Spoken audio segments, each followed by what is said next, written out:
Apple kauft Disney und warum das MCU vorm Chaos steht, das verraten wir euch gleich in den FLIPPS News der Woche.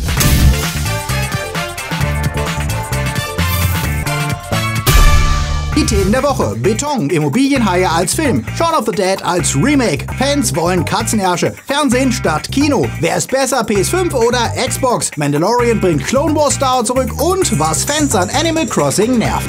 FLIPPS wird im März unterstützt von unseren FLIPPS Guardians. Dark System, der Dwarslöper, Mitschek Torte, Nanoska, GAC 1708, Heimlicher.official, Srasot, Silko Pilasch, Toni Barth, Akoya, Alter I und Wir, Luca Kamens, Anja Scholz, Daniel Schuh, Derby, JFK Faker, T-Unit CB, Sterntor 1 und Swafnirson. Ein großer Dank geht auch an unsere FLIPPS Junior Guardians. Vielen Dank für euren Support. Uns fehlen noch 400 Abos, um die 6000 Follower auf Instagram zu knacken und es wäre echt nice, wenn ihr da mithelft. Ihr bekommt dafür auch tägliche News und Fun von uns. Also draufklicken. Die Zeiten sind anstrengend und wir freuen uns über alle, die uns derzeit zum Lachen bringen. Und das schaffen zwei unserer Lieblingsschauspieler, Simon Pegg und Nick Frost. Die waren es nämlich leid, dass Leute ständig auf ihre Zombie-Komödie Shaun of the Dead anspielten und damit rechtfertigen wollten, dass sie doch noch in die Kneipe gehen. Darum spielten beide eine markante Szene aus dem Film einfach nochmal neu nach. Doch diesmal mit einer Planänderung, denn im Film geht das Ganze bekanntlich nicht so gut aus. Also keine Panik, geht nicht ins Winchester, bleibt nicht mit allen zusammen, sondern in der Wohnung und hört auf die Ansagen der Gesundheitsbehörden. Und wenn Nick Frost fragt, sagt ihm, ihr habt auch kein Klopapier. Und wer könnte dem Rat von Sean himself widersprechen? We're all in this together. In Zeiten, in denen sich viele fragen, wie sie demnächst die Miete bezahlen sollen, sind Immobilienbesitzer noch weniger gut gelitten als normalerweise auch schon. Der Netflix-Original-Film Betonrausch nimmt sich des Thema an. David Cross, Frederik Lau und Janina Use spielen zwielichtige Gestalten, die durch shady Geschäfte am Immobilienmarkt profitieren wollen und Leute abzocken. Der Trailer, der diese Woche rauskam, lässt das Ganze wie eine deutsche Antwort auf Wolf of Wall Street wirken und die Besetzung verspricht auch gute Unterhaltung. Ab 17. April können wir das Ganze dann zusammen gucken und in den Betonrausch verfallen. Eine gute Nachricht kam auch diese Woche, denn das Internet war ausnahmsweise kurz wegen eines nicht viralen Themas in Aufruhr. Fans forderten Release the Butthole Cut. Was weird klingt, ist es auch, denn nachdem der Regisseur von Final Space auf Twitter verlangte, es müsse ein Buch geben, das genau erklärt, wie es zu dem Filmdesaster Cats kommen konnte, erklärt ihm jemand, dass er von einem Tricktechniker wisse, dass kurz vor dem Start bei allen Katzendarstellern die Po-Löcher entfernt wurden, die offensichtlich vorher eingefügt worden waren. Denn wer will nicht creepige Katzenmutanten mit realistischem Anus sehen? Das würde bedeuten, es gäbe einen Cut des Films, in dem die Po-Löcher zu sehen waren. Und weil Twitter ist, trendete ihm kurz danach Release the Butthole Cut, angefeuert von Ryan Johnson, der damit die fanatischen Snyder-Fans trollte, die immer noch auf eine bessere Version von Justice League hoffen. Die Geschichte wurde aber schon einen Tag danach etwas entzaubert, denn ein weiterer Tricktechniker meldete sich zu Wort und stellte klar, ja, es wurden digitale Retuschen im Intimbereich der Katzen gemacht, allerdings wären nicht vorher bewusst Po-Löcher eingefügt worden, sondern die komplexe Fellsimulationstechnik der Figuren hätte an einigen Stellen dazu geführt, dass im Schritt der Darsteller und Darstellerin Fellwirbel entstanden, die sowohl teilweise nach Po-Loch als auch etwas nach Mumus aussahen. Weswegen dann kurz vor dem Start alle Szenen durchgegangen wurden und immer wenn es zu zweideutig aussah, musste ein FX-Künstler das wegretuschieren. Wir sind dann mal froh, dass es kein Hashtag Release the Pussycat oder Pussycat gab und freuen uns einfach, wenn Cats für unsere Bad Taste Abende dann bald auf Blu-ray erscheint. Was letzte Woche begann, wurde diese vollendet. So ziemlich alle Produktionen von Filmen und Serien wurden gestoppt. Auch die letzte Woche noch fröhlich weitermachen wollten, wie Matrix 4, Batman und Fantastische Tierwesen 3. Doch nachdem sich immer mehr Stars angesteckt haben, darunter auch Größen wie Tom Hanks und Idris Elba, war das Risiko des Weiterdrehs nicht mehr tragbar. Die Kinos haben auch überdicht und das stellt die Studios vor gewaltige Probleme. Ihre großen Blockbuster können sie noch schieben, auch wenn das natürlich ihre Planung für die Zukunft völlig über den Haufen wirft. Am schlimmsten erwischt es aber die Filme, die ganz kurz vor dem weltweiten Shutdown gestartet sind. Denn selbst wenn ein Film wie The Invisible Man super gestartet ist, verhindert die Kinoschließung den wirklichen Erfolg an der Kinokasse. Das führt jetzt zu etwas, das naheliegend erscheint, aber tatsächlich einen Tabubruch darstellt. Studios bringen ihre Filme direkt als Stream heraus, direkt nach dem Kinostart und teilweise sogar anstatt des Kinostarts. The Invisible Man ist in den USA verfügbar via Fandango Now. Dasselbe gilt auch für Emma und den Thriller The Hunt. Und auch Disney macht das Beste aus der Situation und bringt Onward schon jetzt im Stream zum Kaufen raus. raus. Anfang April soll er sogar schon auf Disney Plus landen in den USA. Und auch Warner überlegt anscheinend, dass sie Wonder Woman 1984 gar nicht erst ins Kino, sondern direkt im Stream rausbringen. Wie das bei uns aussieht, das ist noch nicht raus, aber hier wie in den USA könnte das der Todesstoß für die Kinos werden, wenn sich diese Methoden durchsetzen und damit das bisher heilige Kinofenster, das festlegte, dass Filme erst frühestens 3 bis 6 Monate nach Kinoauswertung für Home Entertainment ausgewertet werden durften, entfällt. Sehr viele Kinos werden die Schließung wohl eh nicht überleben, gerade kleinere Betriebe kämpfen eh seit Jahren und für die wird der Einnahmeverlust das Ende bedeuten. Aber auch die großen Ketten sind in Bedrängnis und wenn auch nach der Krise das Verleihfenster wegfallen sollte, dann ist Kino als Ganzes auf der Kippe, denn viele Zuschauer sind nicht gerade Cineasten. Sie schauen Filme zu Hause, auf Tablets oder dem Smartphone und ihnen ist es egal, ob sie die große Leinwand und Dolby Atmos dazu bekommen. Das Einzige, was abschrecken könnte, die gesalzenen Preise. Für die Direktstreams dürfen Zuschauer derzeit rund $20 bezahlen. Für einen HD-Stream ohne Bonusmaterial oder sonstige Extras und wohlgemerkt, das ist fürs einmalige Anschauen innerhalb von 48 Stunden, nicht für den Kauf des Films. Da beschwert sich nochmal jemand, dass Kino viel zu teuer wäre. Ja,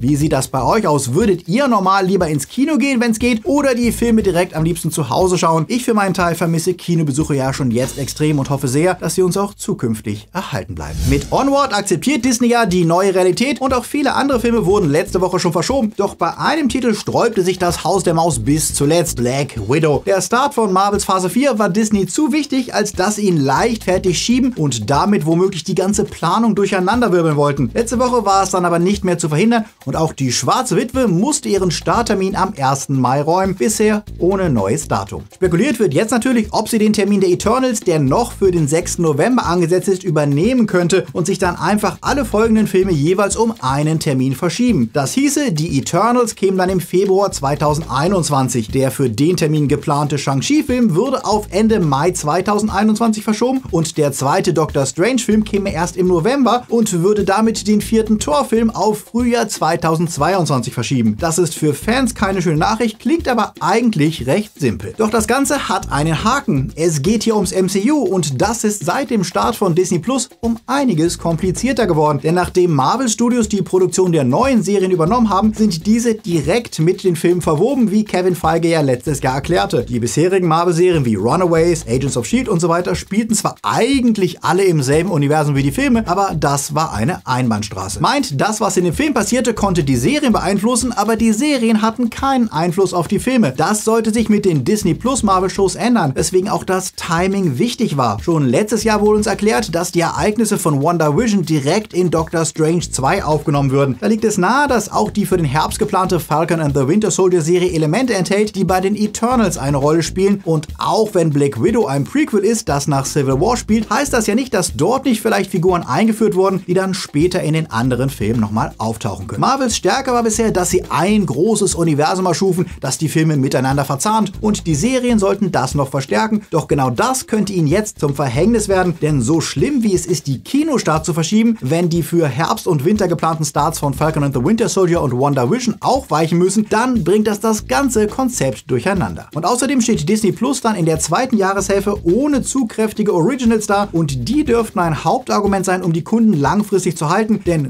nur die zweite Staffel von Mandalorian wird da sicher alleine nicht ausreichen. Das ganze Tohuwabohu erwischt Disney hart, deren Aktien innerhalb des letzten Monats von 140 auf $86 runtergekracht sind, wie die vieler anderer Firmen auch, was sogar mal wieder Spekulationen von übereifrigen Analysten provozierte, die mutmaßen, dass Apple Disney übernehmen könnte, um sich Content für seine eigene Streaming-Zukunft zu sichern. Apples Aktie crashte zwar auch von $313 auf $329 innerhalb der letzten 30 Tage, aber sie stehen natürlich immer noch deutlich besser da mit Barmitteln von ungefähr 107 Milliarden. Trotzdem ist es sehr unwahrscheinlich, dass Apple Disney kaufen wird, müssten sie doch wahrscheinlich mindestens 300 Milliarden dafür auf den Tisch legen und das für eine Firma, die verglichen mit ihnen viel weniger Gewinnspanne hat als die eigenen Produkte, und bisher hat Apple nie mehr als 9 Milliarden für eine einzige Akquise bezahlt. Es erscheint also sehr, sehr unwahrscheinlich, dass sie mitten in einer weltweiten Krise, die sicher auch ihre eigenen überteuerten Tech-Gadgets tangieren wird, das ändern werden. Insofern sieht es also nicht so aus, als hätten wir bald ein Apple-Disney-Megakonglomerat, das noch mehr dominiert als bisher eh schon. Wahrscheinlicher ist, dass Apple sich ein kleineres Studio schnappen könnte. Schon vor der Krise gab es Verhandlungen, dass MGM zum Verkauf stünde, was plausibler erscheint, denn die haben dieses Jahr außer dem neuen Bond wenig zu bieten und schon öfter den Besitzer gewechselt als Leonardo DiCaprio seine Freundin. MGM wäre deswegen auch hauptsächlich wegen seiner alten Filme attraktiv aufzukaufen, aber auch Netflix hat daran schon Interesse gezeigt und vermutlich wird es noch eine ganze Weile dauern, ehe da eine Entscheidung fällt. Es bleibt spannend und wir halten euch auf dem Laufenden hier bei FLIPPS. Gleich verraten wir euch, wer denn stärker ist, die neue PlayStation 5 oder die Xbox. Aber jetzt geht's erstmal weiter mit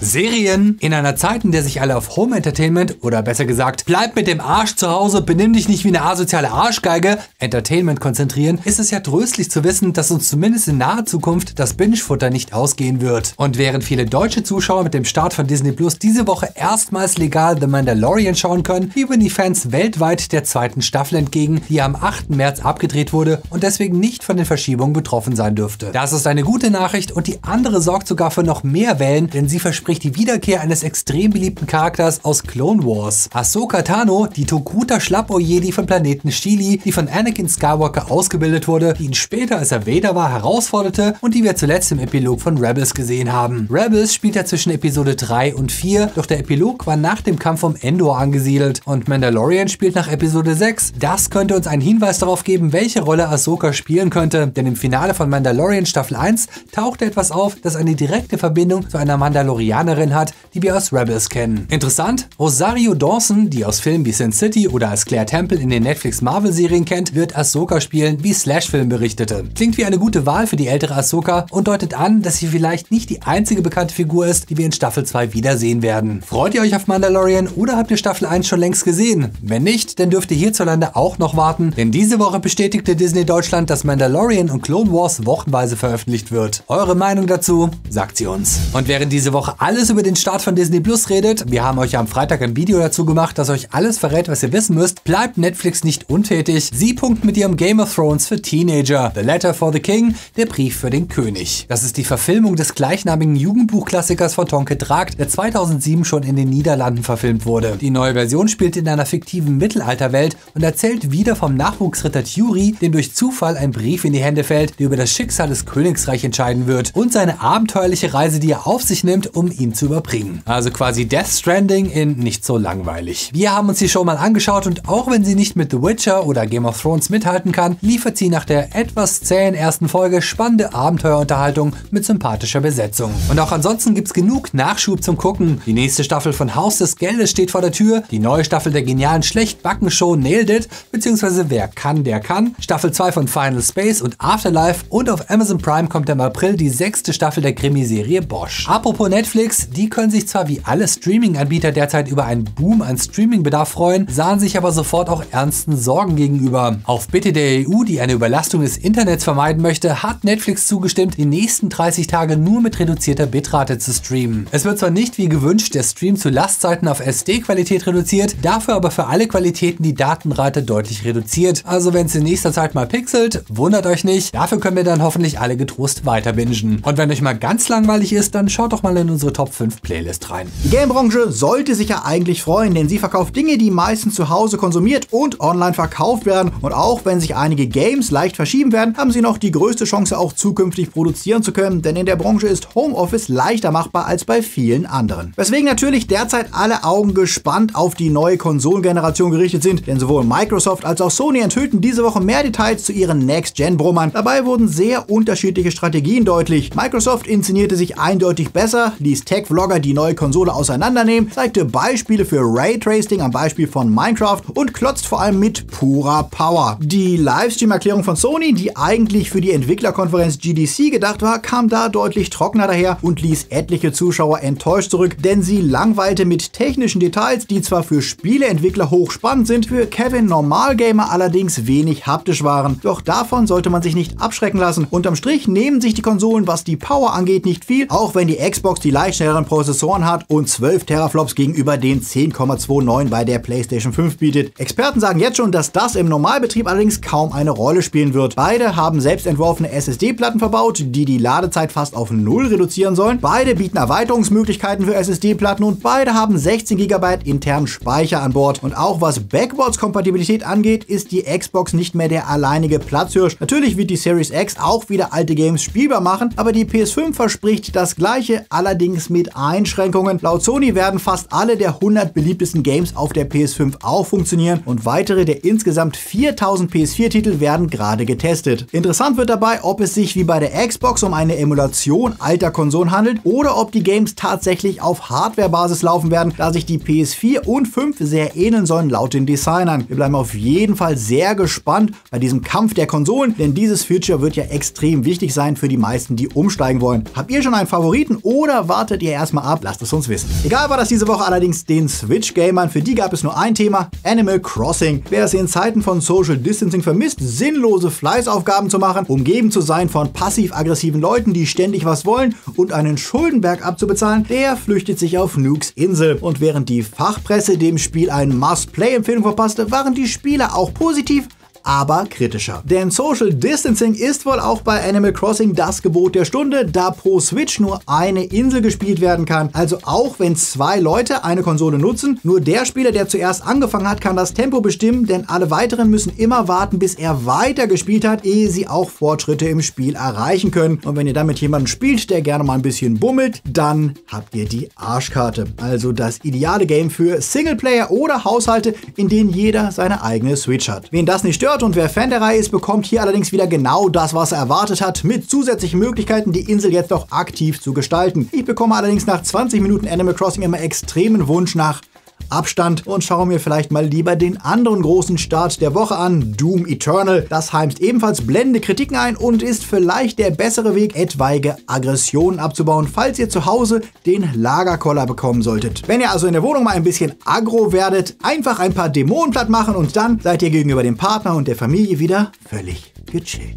Der Heinzi Geschonik aus Bochum zeigt angeblich auf seinem Super 8-Projektor alte Filme von seinem Urlaub auf Sylt 1977. Das waren sie aber auch derzeit die Starts der Woche. Hey, wir haben eine weitere Woche überlebt, Leute. Und ja, auch wir machen Social Distancing und nehmen die Sendung getrennt auf. Was gleich bleibt, ihr bekommt jeden Tag News, Memes, Fernsehen, Filme und Serientipps, wenn ihr uns auf Social Media folgt. Und ja, es wäre echt geil, wenn ihr uns helft, auf Instagram die 6000 zu knacken. Da fehlen, wie gesagt, nur noch 400 Abos zu. Außerdem vergesst nicht, wenn euch Disney Plus interessiert, ins Video vom Freitag reinzuschauen oder in unseren Livestream von Mittwoch. Gerade zittern ja alle um ihre Zukunft und dazu gehören auch YouTuber, besonders die Kleinen wie wir. Wir wollen derzeit nicht aussetzen und euch jede Woche weiter ein bisschen Unterhaltung in schwierigen Zeiten liefern. Und deswegen freuen wir uns besonders über jeden, dem das ein kleines Trinkgeld auf PayPal wert ist. Oder sogar eine regelmäßige Unterstützung auf Patreon, die uns hilft, die nächsten Monate zu überstehen, wenn die YouTube-Einnahmen und Placements deutlich weniger werden. Danke an alle, die das gerade machen und jetzt auch dabei bleiben, wie unsere FLIPPS Timelords, die ihr hier seht. Und natürlich auch die Guardians, Junior Guardians, Patroni und Padawans. Vielen Dank, Leute. Willst du auch dazu gehören, dann klick dich auf Patreon und werde FLIPPS Supporter, damit wir hier weitermachen können. Das war sie, die erste Quarantäne-Folge von FLIPPS. Wir sind schon am Mittwoch wieder mit dem social-distanzierten Wumbel-Livestream für euch da. Denn nur weil wir entfernt voneinander sind, können wir ja trotzdem mit euch allen zusammen sein. Also, behaltet euch vernünftig, kümmert euch um eure Lieben, seid vorsichtig und vor allem bleibt gesund. Bis die Tage läuft. Ohana means family. Family means nobody's left.